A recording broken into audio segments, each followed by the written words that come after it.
Resident Evil 2. Oh, shoot.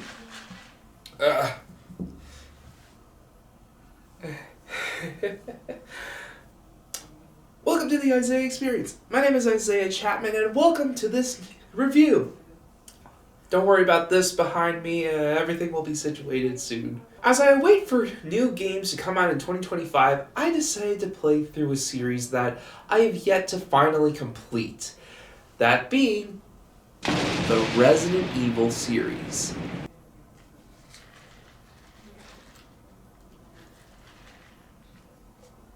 And I decided to start that off by playing Resident Evil 2. Why? Well, it's one of probably the best remakes ever. Let's get into it! The story of Resident Evil 2 takes place in 1998, Raccoon City. You play as either Claire Redfield or Leon Kennedy. As the T-virus spreads across Raccoon City, Leon and Claire have to escape and figure out how to stop all the madness while fighting off a horde of zombies. And Mr. X. We'll get to him later. Now I'll start with the cons, just to get them out of the way.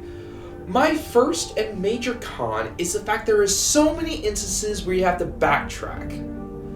You start off in the Raccoon City Police Department, then you head down to the parking garage, and then you head to a sewer system. Let's just say that sewer system isn't all that's cracked up to be, because you keep going back up to the Raccoon City Police Department. Like, yeah, it's a cool building. It used to be a museum and stuff, but come on.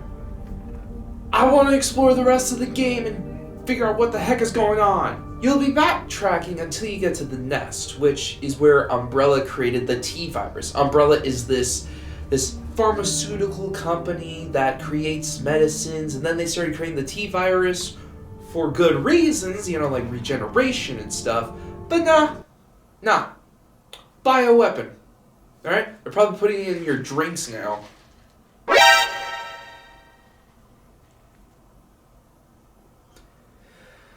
Another one of my cons is the continuity of the game. Now, you see, in the game, you meet Annette Bricklin. She's one of the creators of the T-virus, and also is the mother of Sherry, a girl that Claire Redfield saves during the game. Now, here's interesting.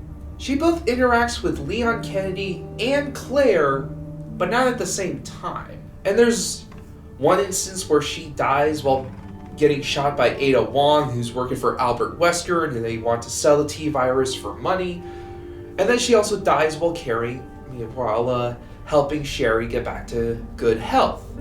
The problem is, though, she dies 2 times, yet it still ends like the same. It's odd. And as the Hurricane would say, what's up with that? Now it's time for the pros. Now, unlike Crash Bandicoot, Spyro the Dragon, and SpongeBob Battle for Bikini Bottom, yes, I'm putting them in the same sentence, fight me on that, Resident Evil 2 is an actual full-on remake. Instead of being fixed camera angles and tank controls, now it's in the style of what Resident Evil 4 was like on the original GameCube. But unlike that game, you can shoot while moving. You've got this whole huge Raccoon City Police Department. I know I ragged on a little bit, but it's just so fun going around and seeing what's in store for Leon and Claire to find in the game. There's also this fun feeling when you get a new weapon or get a key and just to unlock some new secrets and stuff. Because if you're playing on standard or hardcore, you're gonna need all the supplies that you can get, because it gets difficult quickly. That's why I'm a baby and I play in unassisted mode. Don't make fun of me. One of my favorite things about Resident Evil 2 Remake is Mr. X. Now we get to talk about him. Mr. X is known as a tyrant, or a titan, or whatever they're called in the Resident Evil universe. Basically, He's a hulking monster who wears a big black trench coat and a hat to cover up his mutations. He's also one of the test subjects that Umbrella was using to create the T-virus. In the game, he will stalk you down, and it is just terrifying. You hear his big footsteps just going.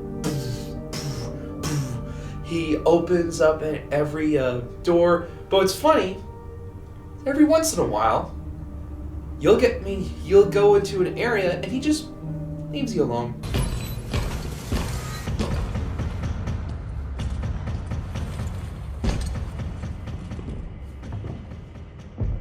It's like, okay, that's your safe space. I respect that. Carry on.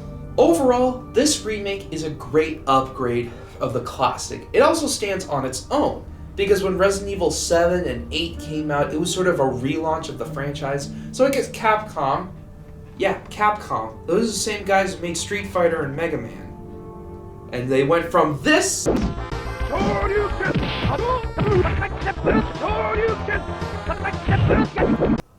to this.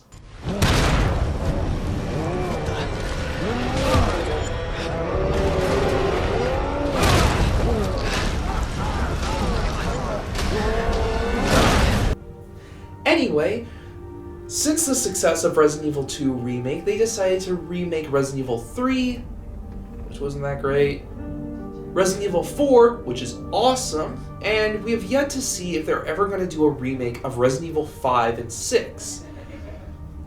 I mean, that'd be kind of cool, right? And maybe, Resident Evil 1 gets remade. What? Are you kidding me? Oh, the imaginary person I'm talking to I'm trying to play off as a real person has just told me that Resident Evil 1 already had a remake on the GameCube. Okay.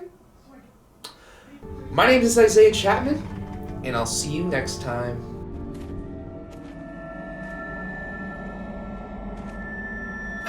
Where's everyone going? Bingo?